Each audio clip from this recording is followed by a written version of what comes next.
The silence between worlds. The afternoon sun spread its golden warmth across the marble courtyard of the International Business Tower, a place where deals worth millions were signed every day, but where the human heart was often left behind. On the 22nd floor, William Carter, one of the country's youngest self-made millionaires, adjusted the cuffs of his expensive suit as he sat across a table from three influential investors. His phone vibrated silently on the glass table, displaying a picture of his 7-year-old son, Ethan. For a brief second, his gaze softened, and a faint smile tugged at his lips. Then the moment passed as quickly as it came. The investors were watching him closely, waiting for the next sentence in their tense negotiation. Outside, beyond the towering glass walls of the skyscraper, the world looked so small. Children's laughter from the nearby playground rose faintly through the air, mixing with the hum of the city. Among them sat Ethan, a quiet boy with light brown hair and the calmest eyes anyone could ever see. His fingers moved slowly, arranging his tiny cars in perfect lines along the sandbox's edge. Unlike the other children, he never shouted or called for anyone. He couldn't. Ethan was born profoundly deaf, and though modern medicine had tried to help him with implants, his hearing remained trapped between silence and faint vibrations. William often told himself that Ethan was fine, that the best schools and tutors money could buy would compensate for the silence surrounding his little boy, but no amount of wealth could fill the empty space between a father too busy to listen and a child who had never heard his father's voice. In the playground, Ethan could feel the rhythm of other children's movement, their laughter, their stomping feet, the crash of swings, not through his ears but through the vibrations in the ground and the patterns of their lips. He always tried to guess what they were saying, but words were tricky things, slippery and fast, and he often found himself on the outside, watching a world that moved too loudly for him. 3 boys noticed him sitting alone. Their uniforms were from a prestigious international academy nearby, their shoes spotless and their hair perfectly styled. They spoke rapidly among themselves in Arabic, their words sharp and amused as they glanced at Ethan. To them, he was the strange, quiet boy who didn't respond no matter what they said, who just stared at his cars as if they were treasures. "Look at him," one boy sneered, his tone light but cruel. "He doesn't even look up. Is he stupid or just pretending?" Another boy laughed, answering in Arabic, "Maybe he can't hear us. Maybe he's broken. My father says rich people buy everything, but they can't buy good children." Ethan didn't need to understand the words to feel the mockery. Cruelty had a rhythm. It lived in laughter, in the way eyes narrowed, in the shape of mouths twisting in amusement. When the tallest boy stepped closer and kicked one of Ethan's cars into the sand, the world felt smaller, tighter. Ethan flinched, instinctively covering his other cars with his hands. His fingers began to move. Gentle, trembling gestures of sign language, trying to say please and stop. But the boys just laughed louder. They mimicked his hand movements, exaggerating them like a cruel dance. Inside the building, William's attention flickered once toward the playground. He saw the faint movement but assumed the kids were just playing. His focus returned to the deal, a merger that would earn his firm millions. "Mr. Carter," one of the investors said, "your proposal is bold, but what guarantee do we have that your expansion will succeed?" William opened his briefcase, pulling out a file thick with projections and strategies, never realizing that the most important moment of his life was happening just outside those walls. Back in the playground, Ethan's lips trembled as he tried to speak, not with sound but with breath and shape. The words came out broken, incomplete. "No, hurt, please." The boys laughed again, one switching back to Arabic, saying things Ethan couldn't understand but felt were cruel. Then, from behind the benches, a voice cut through the laughter, not loud but firm, steady, and filled with something none of them expected. Courage. "Stop it." A girl stepped forward. She was small, maybe 9 or 10, wearing a faded yellow dress and shoes that had lost their color long ago. Her hair was curly and wild, her eyes bright with the kind of fire that only hardship can kindle. A small canvas bag hung from her shoulder, patched and frayed. She looked like she didn't belong in that playground surrounded by expensive cars and rich children. Yet at that moment she commanded it as if she owned the world. The tallest boy smirked, switching to Arabic again. "Who are you, little beggar? Go back to where you came from." But the girl smiled. a slow, confident smile that made the boys pause. "You should be ashamed," she said clearly in perfect Arabic, her voice firm. "You speak my language, but you have no heart." The boys froze, their faces flickering with disbelief. "You speak Arabic?" One of them stammered, shocked. The girl crossed her arms. "Better than you, apparently. And I also know what you just said about him. You called him broken. You said his father was desperate. Do you think that makes you strong? Hurting someone who can't even defend himself?" Her words sliced through their arrogance. The boys shifted uneasily, glancing around as if expecting an adult to appear. None did. She turned toward Ethan then, and her hands began to move, fluent, graceful, and sure. The language of silence flowed from her fingers, each gesture carrying warmth and strength. "Don't listen to them," she signed gently. "They are small inside, smaller than your cars. You are brave. You are kind. You are special."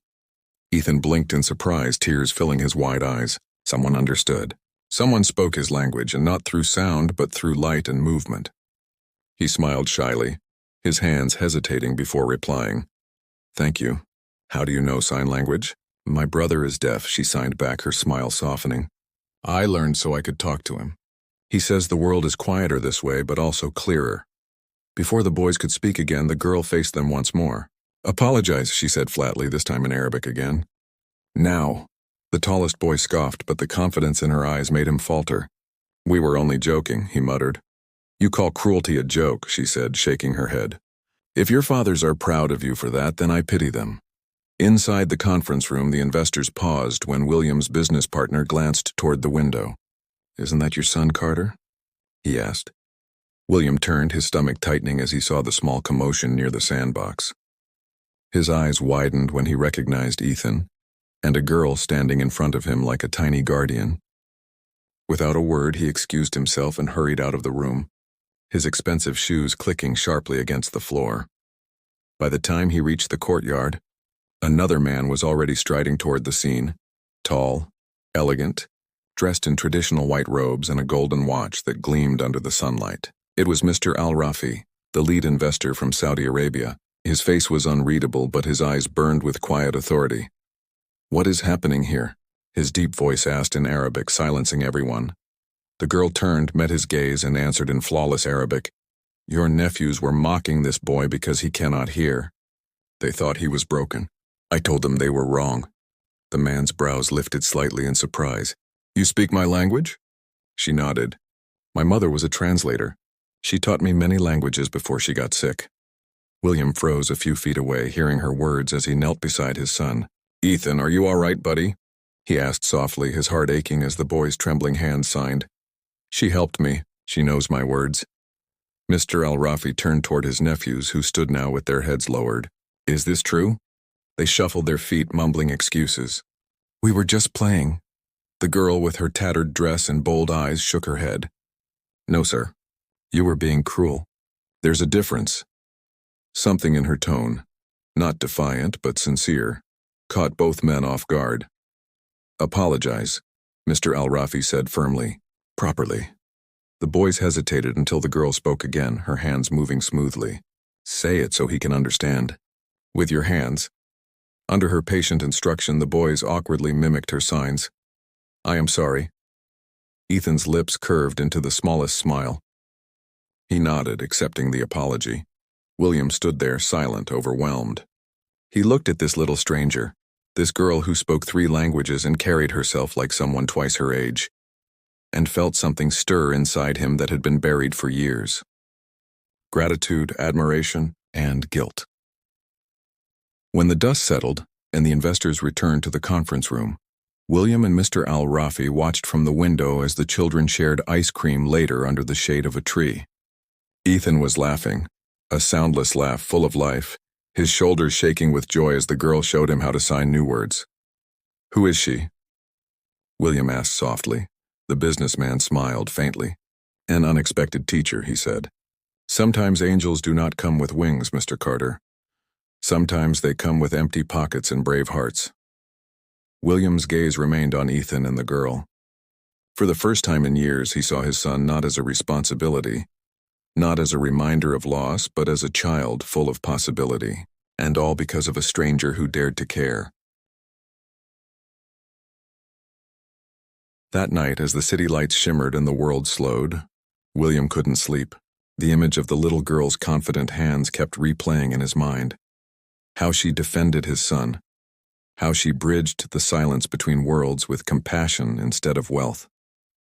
He didn't even know her name yet, but he knew one thing for certain. Tomorrow he would find her again. Because sometimes fate doesn't whisper through sound. It speaks in the quiet grace of a child's hands. The girl who spoke in silence. The next morning dawned quiet and silver, the kind of morning where the city seemed to pause before waking fully. Sunlight crept through the tall windows of the Carter mansion, catching on the edges of crystal vases and polished marble floors. The house was beautiful but carried an emptiness that no decoration could hide. William sat at the dining table staring at a cup of untouched coffee, while Ethan arranged his cereal pieces in neat, careful rows.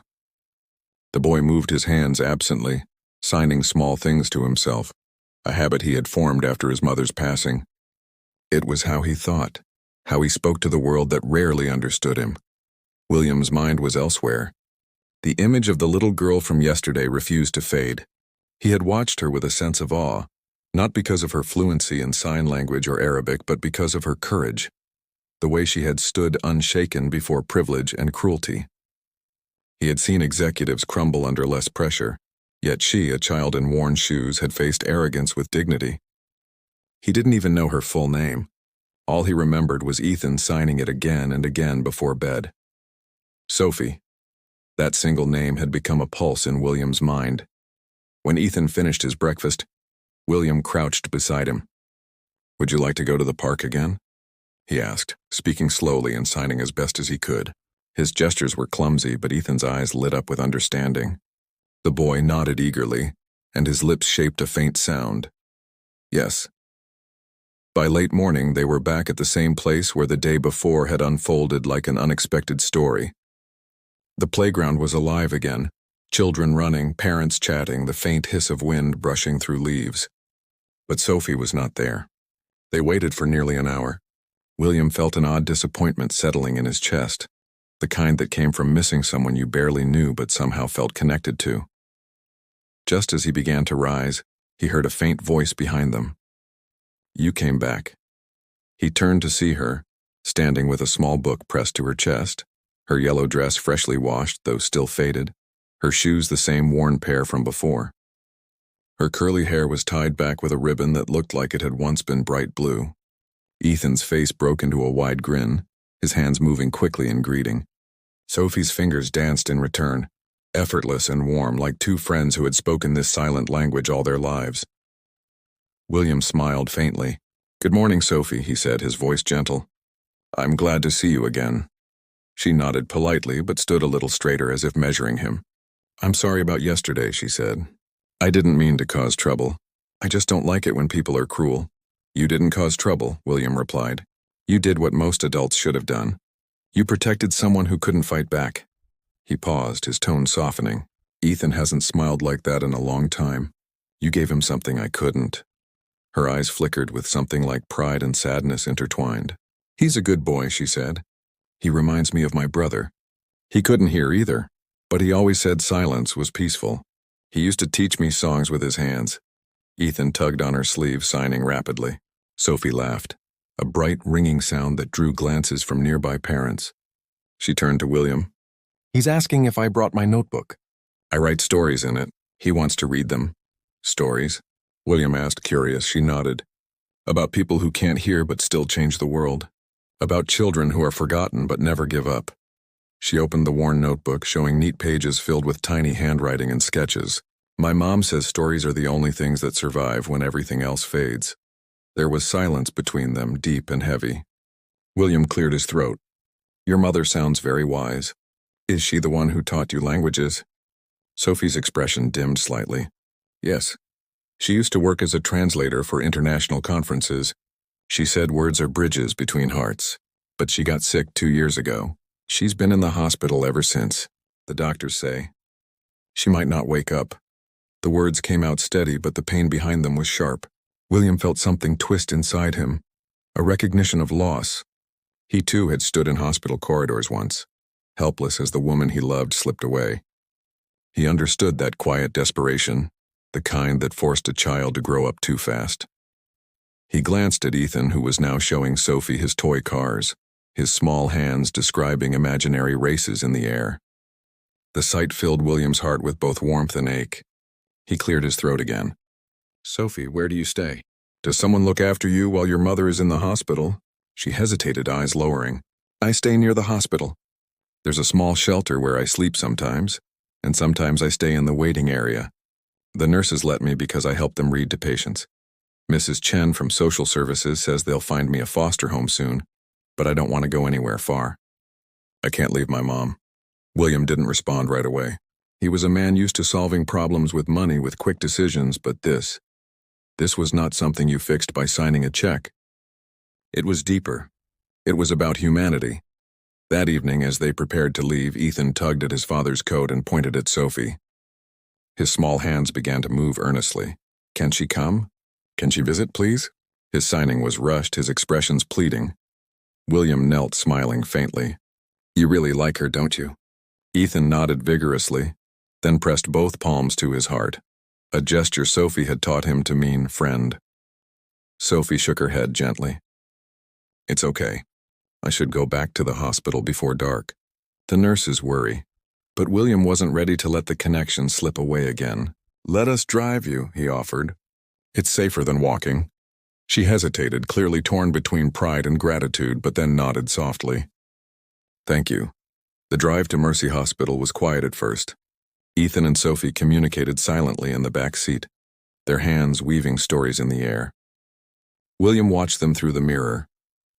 It was like watching sunlight move through water, gentle, effortless, pure. He hadn't seen Ethan this animated since before the accident. When they arrived, Sophie led them through the long corridors until they reached a small room where machines beeped softly in the background. On the bed lay a woman who might have once been strikingly beautiful, dark hair spread across the pillow, her skin pale and still. A single photo was pinned beside her bed. Sophie and her mother at a festival, smiling beneath a string of paper lanterns. "This is my mom," Sophie whispered. She loved music. "Funny, right?" She said even people who can't hear can still feel it if they listen with their hearts. She touched her mother's hand, her fingers trembling slightly. "Sometimes I read her my stories. I think she hears me even now." William stood quietly by the doorway, his throat tightening. He wanted to say something, anything, but words seemed small compared to the weight of that moment. Ethan walked forward and, with childlike gentleness, placed one of his red toy cars on the bedside table. Then he signed slowly, "For your mom, so she can race in her dreams." Sophie's eyes shimmered. "Thank you," she whispered, her voice breaking. She looked up at William then, and something unspoken passed between them. A shared understanding that life's most fragile moments often reveal its strongest bonds. As they left the hospital, Mrs. Chen from Social Services approached, her clipboard clutched tightly. She recognized Sophie immediately and frowned kindly. "Sophie, it's late again. You can't keep staying here overnight." "I know," the girl replied softly. "I'll go soon." William stepped forward. "Excuse me," he said.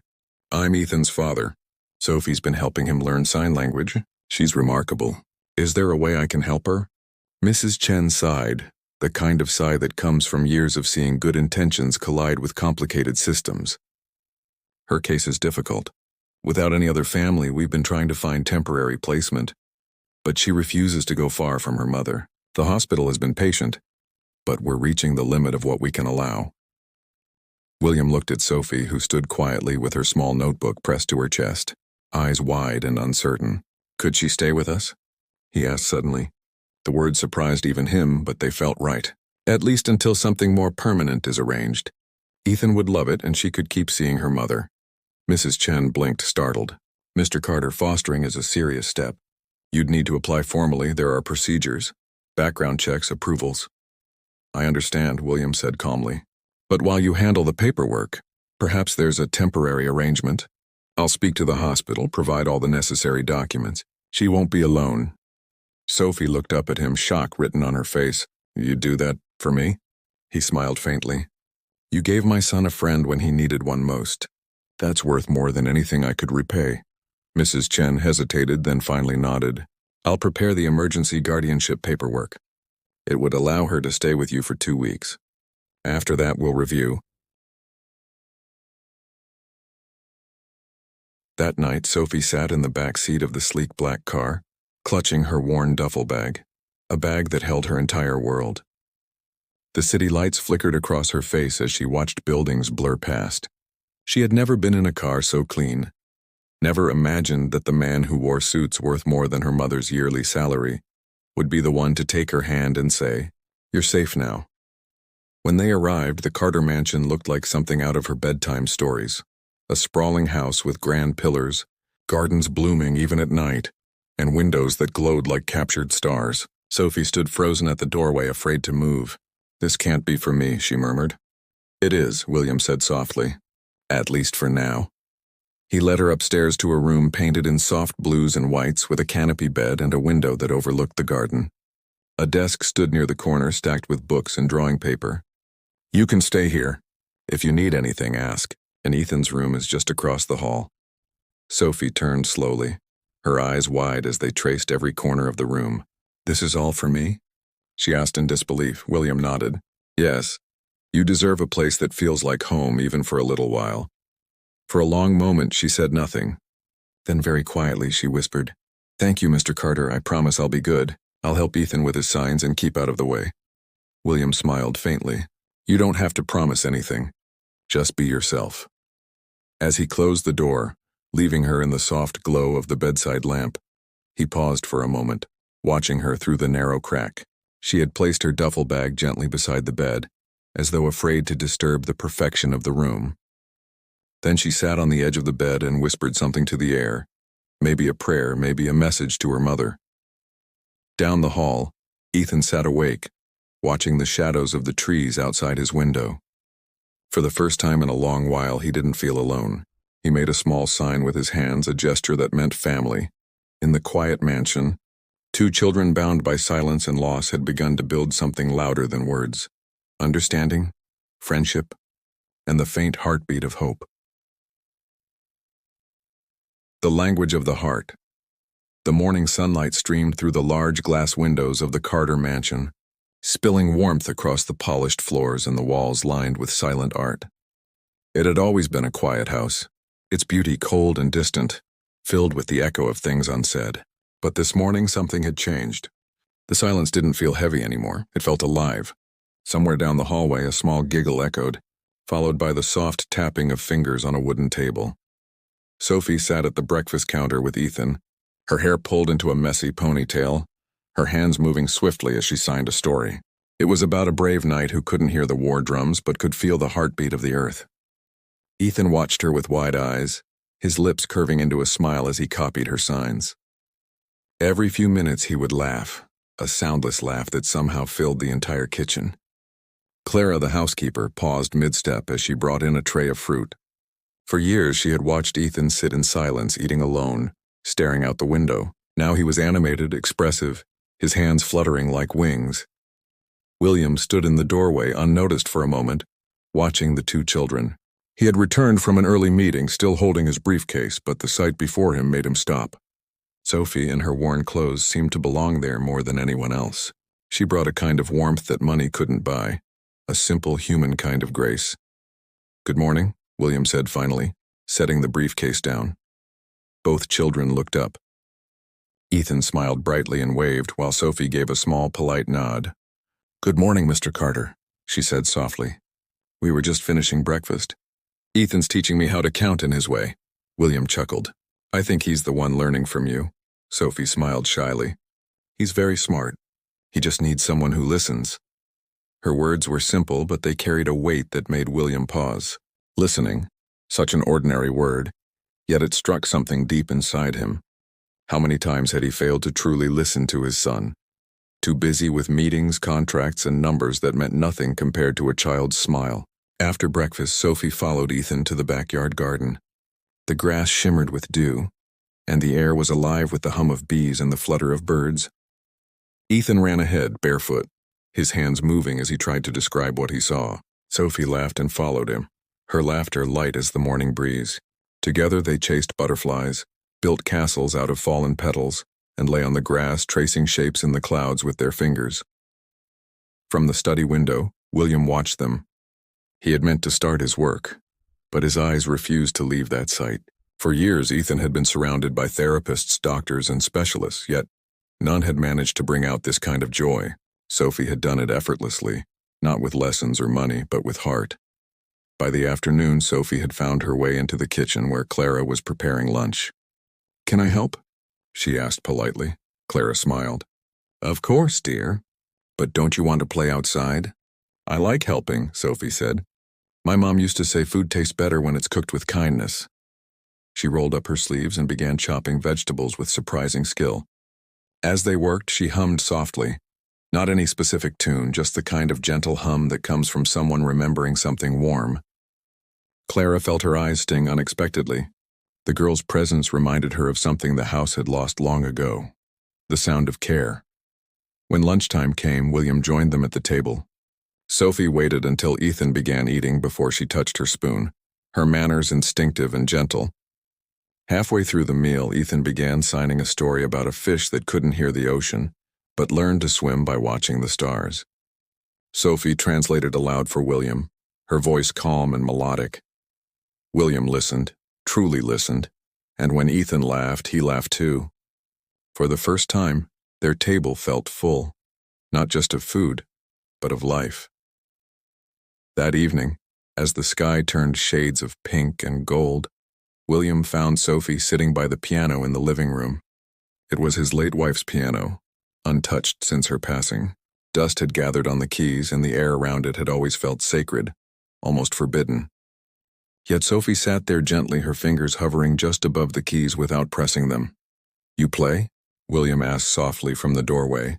She jumped slightly, turning to him. "No, sir. My mother did. She said pianos speak even to those who can't hear." "I was just remembering." William stepped closer. "My wife used to say the same thing." He sat beside her, looking at the piano that once filled their nights with music. "After she passed, I couldn't bring myself to touch it again." Sophie looked at him, her expression filled with understanding far beyond her years. "Maybe it's time," she whispered. "Maybe it's been waiting for you."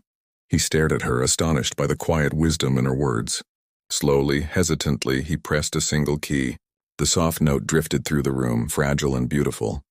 Sophie smiled and placed her hand on the piano's wooden frame. "See, you can feel it," she said. "Ethan would love this. Even if he can't hear, he can feel every sound in his hands and heart." That night, William brought Ethan into the room. He helped his son place his small palms against the piano, then played a gentle melody, one his wife used to love. Ethan's eyes widened as the vibrations pulsed through his hands and arms. He laughed silently, pressing his face against the wood to feel the rhythm. Sophie clapped her hands in delight. "He can feel it. He's listening in his own way." William's eyes filled with tears he hadn't shed in years. It was as if the house itself had come back to life, as if his wife's spirit had returned through the music, through the laughter of two children who had nothing in common except their brokenness and their courage to hope. From that evening on, the mansion changed in quiet, beautiful ways. Sophie began teaching Ethan little lessons each morning. How to sign new words, how to read lips, how to draw his feelings when he couldn't find signs for them. She helped Clara cook, watered the plants, and filled the air with stories of her mother's travels, her brother's kindness, and her dreams of becoming a translator like her mother one day. In return, William found himself changing too.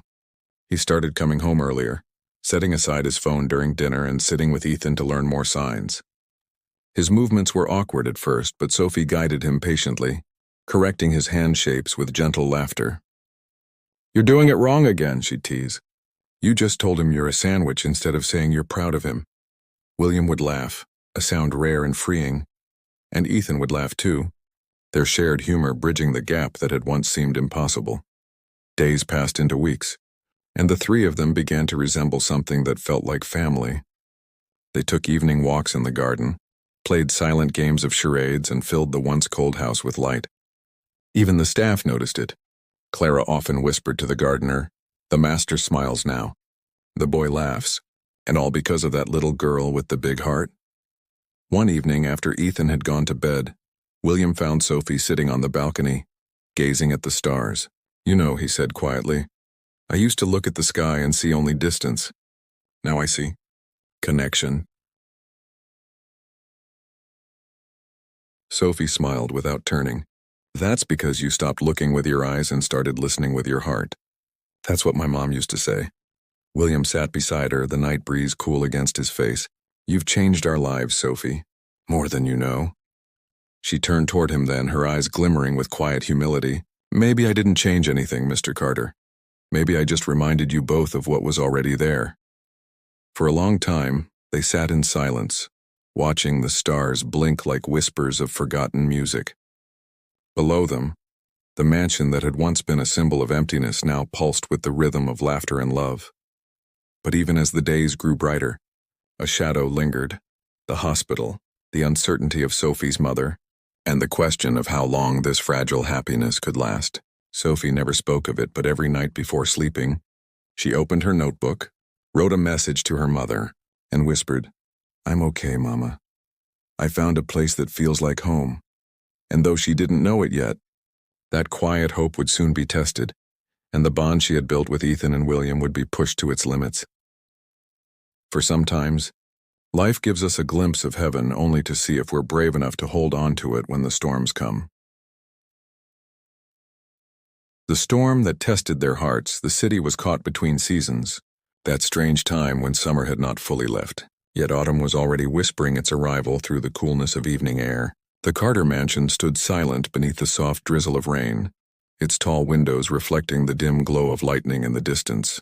Inside, the house felt different, still warm, still full of laughter, but beneath that laughter lingered an unease that none of them could quite name. It began with a phone call.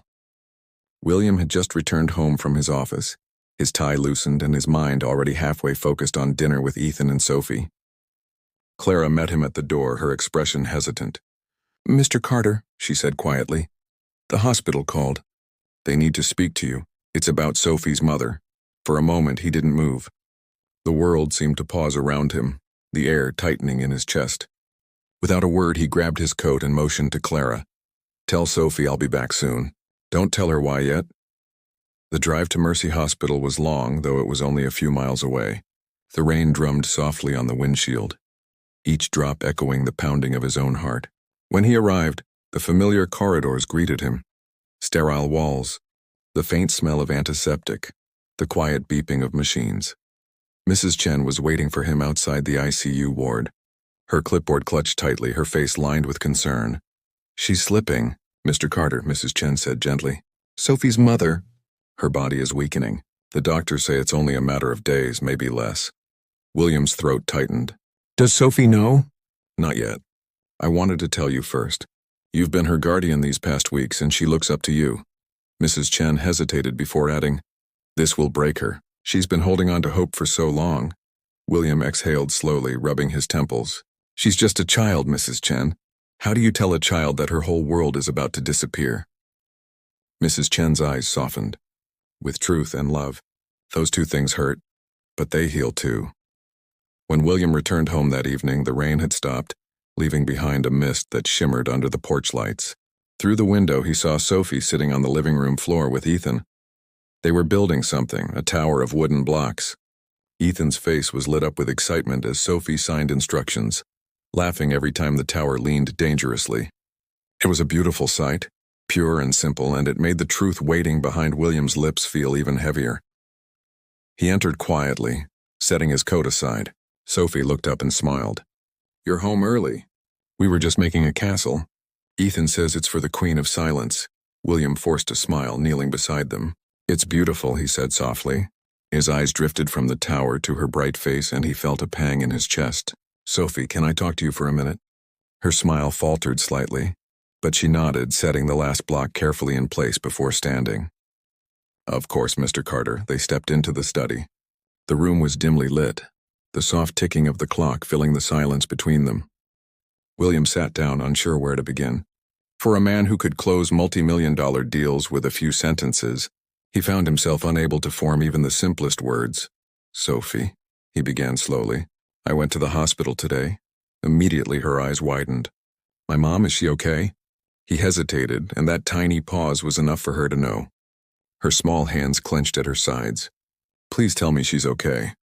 William swallowed hard, his voice breaking despite his effort to stay composed. The doctors said her condition is getting worse. They're doing everything they can, but... He stopped, searching for gentler words, but none came. They don't think she has much time left. Sophie's lips trembled. For a long moment, she didn't speak. Her eyes stared into nothing, her breathing shallow. Then she whispered, almost to herself, "No. They said she might wake up. They said she just needed time." William wanted to reach out to say something that would make it better, but he knew there were no words strong enough to patch a breaking heart. "Sophie," he said softly, "sometimes love means letting go. Your mother has been fighting for a long time." Tears began to stream down her cheeks silently. "But she promised," she said in a trembling voice. "She promised she'd wake up when I finished writing my stories. I was supposed to read them to her." William stood and knelt in front of her. "Then let's go," he said gently. "Let's go to her. You can read them now. Maybe she's been waiting to hear them." That night, under the dim hospital lights, Sophie sat beside her mother's bed with her small notebook open on her lap. Ethan was there too, sitting quietly beside William, his little hand wrapped around Sophie's for comfort. Sophie began to read, her voice shaking but steady enough to fill the quiet room. Her stories were simple but beautiful, tales of children who found courage in silence, of mothers who spoke through dreams, of families who learned to listen with their hearts instead of their ears. Each word was filled with the kind of love that only a child who had known pain could write. As she finished the last story, her tears fell onto the page. "I kept my promise, Mama," she whispered. "You can rest now. You don't have to fight anymore. I'll be okay. I have friends now. I have a family who cares." The heart monitor beside the bed beeped softly, steady and calm. There was no miracle awakening, no sudden movement. But in that moment, something gentle passed through the room, an unspoken peace like a sigh carried on the air. William felt it too, a quiet stillness that wrapped around them like an invisible embrace. The next morning, Sophie's mother slipped away in her sleep. The doctor said she didn't suffer. It was peaceful, almost as if she had waited for Sophie to come before letting go. The funeral was small, just hospital staff, Mrs. Chen, and the Carters. The autumn wind carried the scent of earth and flowers, and Sophie stood holding Ethan's hand tightly as the final prayers were said. She didn't cry much that day. She had cried all her tears the night before, but her silence spoke volumes. William stayed close by, not as a guardian now, but as something deeper, a protector who felt her pain as if it were his own. Afterward, as they drove home, the air in the car was heavy. Sophie stared out the window, watching the world blur by. Ethan reached out from the back seat and placed one of his small cars into her lap, the same red one he had once given to her mother. Sophie looked down at it and her lips trembled before she smiled faintly. She lifted her hands and signed, "Thank you." Ethan nodded, his own eyes watery. That night the mansion was quiet again, but it was not the emptiness of before. It was a shared silence, one that carried love and loss together. William found Sophie sitting on the piano bench, her fingers resting lightly on the keys. "Do you want to talk?" he asked gently. She shook her head. "Talking won't bring her back." He nodded, sitting beside her. "No, it won't. But remembering her will keep her close." For a long time they sat in the dim light, listening to the faint hum of the world outside. Then Sophie looked at him and whispered, "Where will I go now?" William hesitated. The foster system would come for her soon. 2 weeks had turned into nearly 2 months, and her emergency placement papers were due to expire. But in that moment, as he looked into her eyes so full of pain and yet still burning with life, he knew what he wanted. "You'll stay here," he said quietly. "If you'll let me, I'd like you to stay with us, not just for a little while, for good."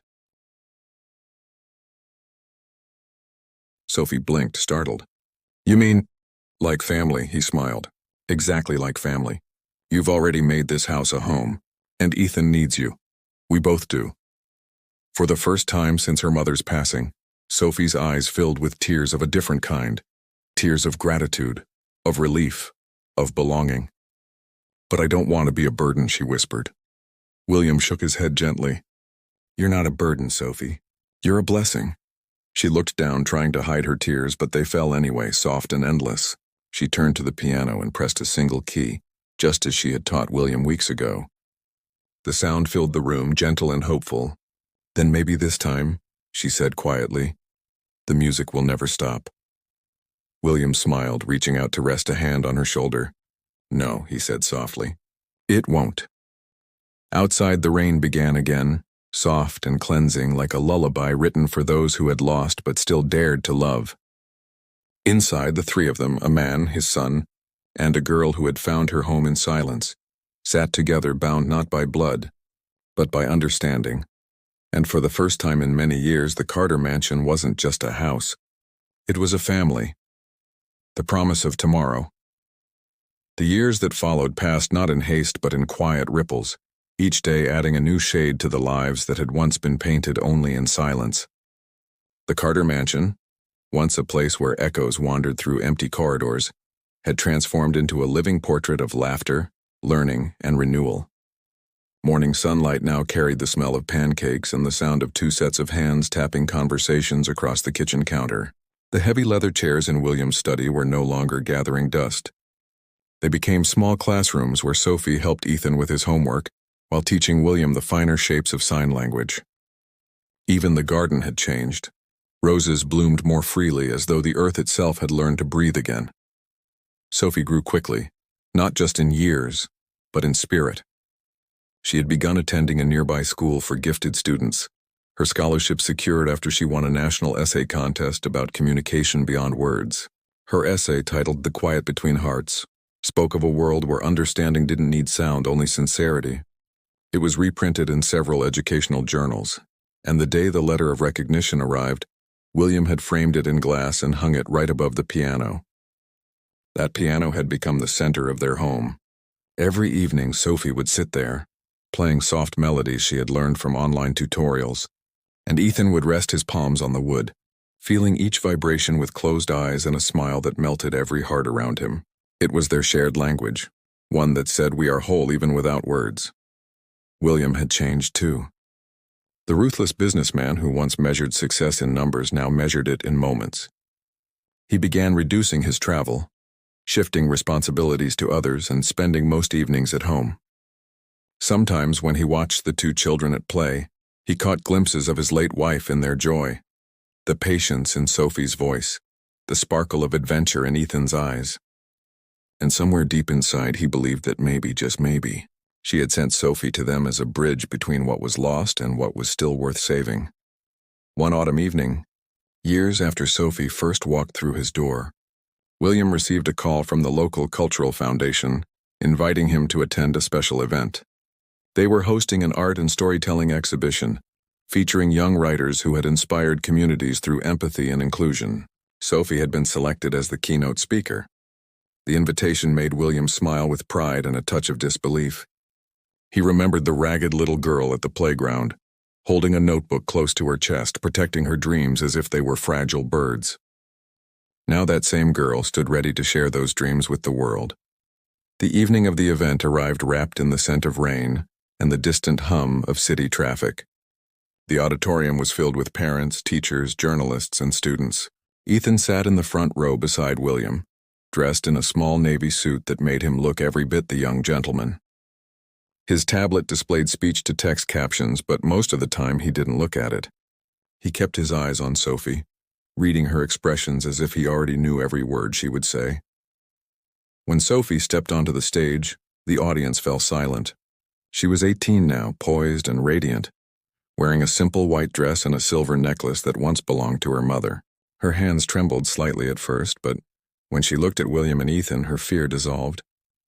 She began her speech in clear, steady words, her hands moving in sign language alongside her voice so that Ethan, and everyone else watching, could understand both ways.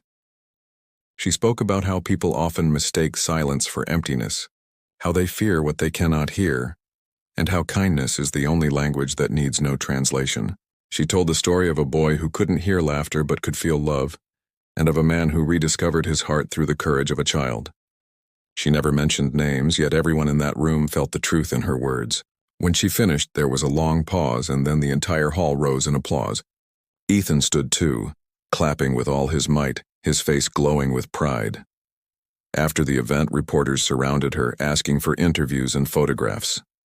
But Sophie, ever humble, excused herself quickly and hurried toward William and Ethan. She threw her arms around them both, whispering, "We did it." William laughed, a sound thick with emotion. "No, you did it, Sophie. You've become everything your mother dreamed of." Sophie pulled back, tears bright in her eyes. "I became what you believed I could be. You gave me a home when I had none. You taught me that family isn't built by birth, it's built by choice." That night they returned home under a sky filled with quiet stars. The mansion glowed softly from within. Clara had left the lights on and a cake on the dining table with a note that read, "Congratulations, Miss Sophie." They sat together, sharing stories and laughter long into the night. Ethan signed slowly to his sister because by now that's what she truly was. "You shine like music." Sophie smiled, replying in sign, "And you are the song." As the years went on, their little family continued to grow in love and purpose.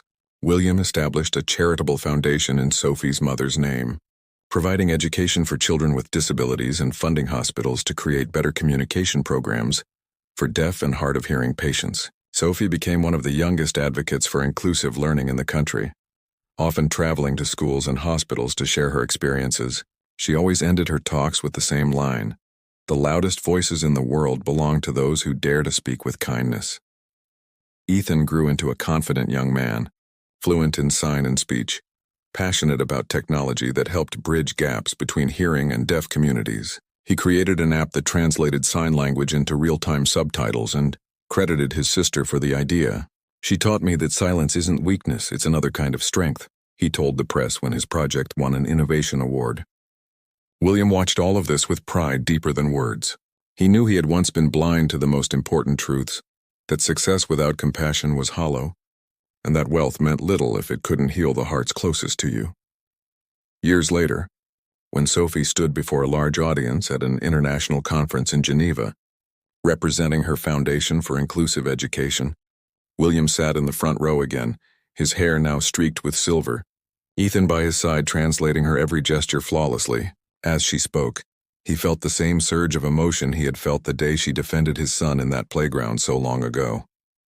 The memory came back vividly, the sand, the cruel laughter, and the small girl who had dared to stand against it. He realized that in defending a child's dignity that day, she had also saved his soul. When the conference ended, Sophie walked down the stage and embraced him. "We did it, Dad," she whispered. The word Dad still carried magic in her voice, and it always would. He hugged her tightly, his eyes glistening. "Yes," he said softly. "You turned our silence into a symphony." That evening, they all walked together along the shore of Lake Geneva. The water was calm, the wind gentle. Sophie removed her shoes, letting the cold waves lap at her feet. Ethan followed, laughing silently, while William stood watching them, feeling an overwhelming gratitude for the winding road that had led them here. Sophie turned back toward him and raised her hands, forming slow, deliberate signs under the moonlight. Signs that said, "Thank you for believing in me. Thank you for giving us a home." William responded clumsily, but with all his heart, "No, Sophie. Thank you for teaching me how to listen." The moon climbed higher, casting silver light over the water. They walked on until the lights of the city shimmered behind them, and in the quiet rhythm of their steps there was music, the same music that had once lived only in dreams. For in the end, love had spoken louder than every cruel word, stronger than every silence and deeper than any loss, and the little girl who once defended a lonely deaf boy had grown into the woman who taught the world that hearts, when they truly listen, can hear everything.